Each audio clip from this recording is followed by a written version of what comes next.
Buongiorno e ben ritrovati sul mio canale. Come state? Spero proprio tutto bene.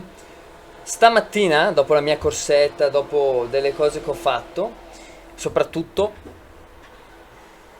aprire i due nuovi libri, Potere di adesso e Sistema Carisma. Questo qui è fatto da un public speaker italiano eccezionale, Golia Pezzulla. Andate subito a vedere di chi si tratta essenzialmente. Il potere di adesso, perché ne hanno sempre parlato molto bene, volevo leggerlo.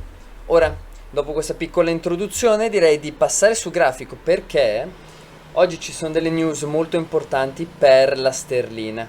Quindi andremo ad analizzare quelli che sono alcuni pair della sterlina, quindi partendo magari da euro appunto e sterlina, dove siamo in una zona di supply in H4, dove ancora non è stata testata questa zona, dove abbiamo formato della liquidità sia qui, dov'è? Qua, che qui. Quindi abbiamo due zone di liquidità molto importanti prima di un possibile ribasso, anche se ultimamente nel momento in cui inizia un movimento del genere e magari sembra che debba andarsi a prendere questa zona come sell, quindi magari arrivare intorno a questa riga che ho segnato perché è la stessa zona di supporto di un tempo che potrebbe far da resistenza, al posto magari di far così quello che ci si aspetterebbe maggiormente, ultimamente quello che stanno facendo è questo. Quindi rompono la struttura e magari vanno a prendersi zone un po' più alte, quindi magari fino a qua, per poi continuare sell. Quindi, siccome vi faccio vedere, ci sono 1, 2, 3, 4 e 5 news con 3 stelle, che praticamente sono le news quelle più importanti, in più altre 1, 2, 3 e 4 news a 2 stelle, quindi abbiamo 9 news tra 20 minuti, quindi alle 8 della mattina, sulla sterlina. Quindi molte persone potrebbero dire meglio starne fuori, indubbiamente, però se avete la possibilità di stare a grafico, probabilmente si può anche provare a prendere un trade.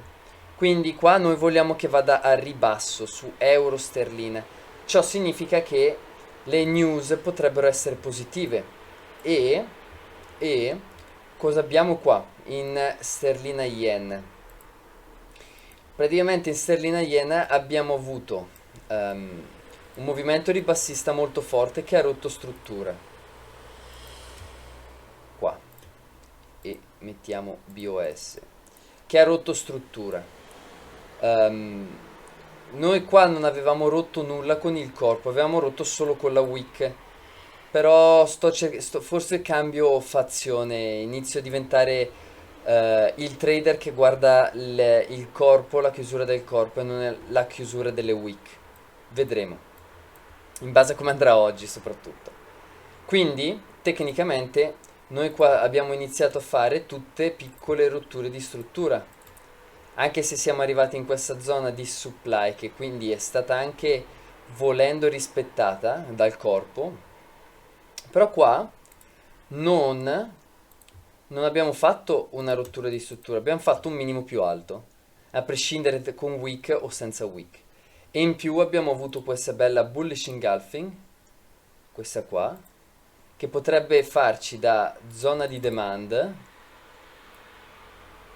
qua, cioè sì, in teoria, vabbè, questa qui che potrebbe essere la nostra zona di demand, magari presa al 50%, che quindi magari sull'85, ovviamente poi ci sono tanti pips di stop, però potrebbe essere anche un po' più sotto questa qua la zona.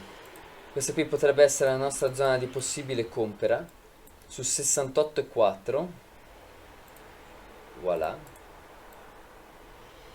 così, 42 pips, usti, ah, perché prendiamo questa zona, ok. Voilà, per andare a prendere primo target sarebbe tipo qua, chiusura dell'imbalance. E quindi 155 pips. Però il discorso è anche che andrebbe d'accordo con la nostra operazione di vendita su questo livello. Perché prima deve arrivare un buy che va a cacciare tutta la liquidità che è stata accumulata per poi avere un sell e quindi potenza della sterlina. Qua avremo 15 pips di stop e magari andare a prendere il primo target è sicuramente questo qua. Poi il secondo target sarebbe qui fino alla zona di demand e può essere anche fino al TP finale, quindi comunque potrebbero essere 192 pips che non fanno schifo, diciamo. GU, stesso discorso, abbiamo accumulato della liquidità qua sotto, liquidità dinamica, siamo comunque in... abbiamo avuto questa reazione molto forte buy, che in teoria non ci ha rotto niente, però abbiamo fino a questa zona da andare a coprire come supply delle 8 ore. Guarda, mi è appena arrivato un alert su EuroGBP. Ah, ok, perché è tornato leggermente su. Infatti, vedete che stiamo già rintracciando, probabilmente per arrivare in queste zone e poi crollare. Appena scattano le 8 sarò a grafico in modo tale da riuscire a vedere anche le news. Metterò magari la finestrella nel mio secondo monitor, le news in modo tale da capire quello da fare, quello che c'è da farsi. Quindi ad oggi il video voleva essere giusto per vedere la, la sterlina, siccome stanno per uscire delle news molto importanti. Se andrà al contrario delle mie previsioni, compatitemi nel momento in cui vedrete questo video.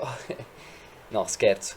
Per questo vorrei operare oggi, anche se è venerdì, però opero con la consapevolezza che la sterlina sarà molto volatile e quindi presterò tantissima attenzione e eviteremo di fare soprattutto cavolate. Perché? Perché ci è andata abbastanza male con gli NFP, ci è andata abbastanza male con le altre news sul dollaro. Quindi oggi dovrà essere guardo le news e al limite entro, guardo le news e al limite ne sto fuori. È semplice così.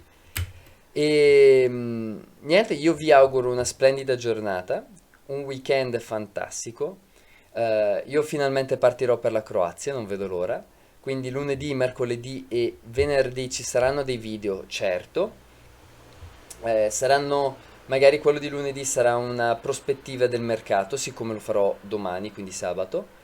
Ehm, e appunto, siccome non si muove il mercato, è un po' più facile farlo prima. Gli altri due li faremo magari sul mindset. E niente, io vi auguro una splendida giornata, che tutto vada per il meglio, soprattutto il vostro trading e quello che state costruendo. E noi ci vediamo lunedì. Ciao a tutti.